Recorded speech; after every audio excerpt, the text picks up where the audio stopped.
morning, everybody. I note the presence of a quorum and will now call this business meeting to order.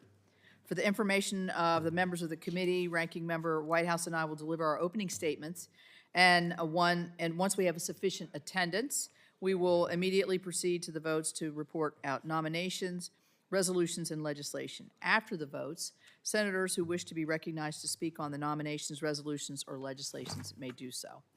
So I want to thank my colleagues for attending today's business meeting to vote on 7 nominations, 3 committee resolutions, and 8 pieces of legislation. First, we will consider the nomination pending before the committee of Jeffrey Hall and Doug Troutman to be assistant administrators at the EPA, Ho Nee to be a member of the Nuclear Regulatory Commission, and 4 nominees of the Tennessee Valley Authority Board of Directors, which will return the board to a working quorum.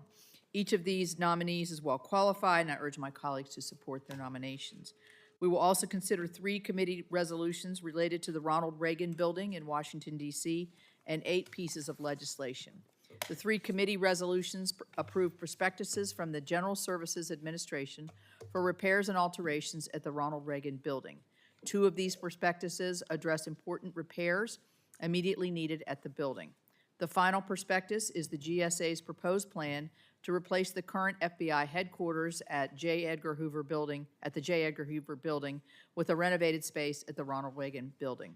This approach addresses the needs and mission of the FBI and utilizes an existing federal building with a reasonable investment in renovation instead of significant expense and time waiting for new construction.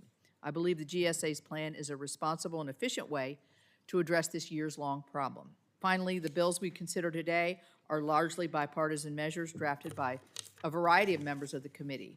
The bills are, you know what, I'm going to skip reading them because I think everybody has them in front of them, but because I'll call them out individually as we vote.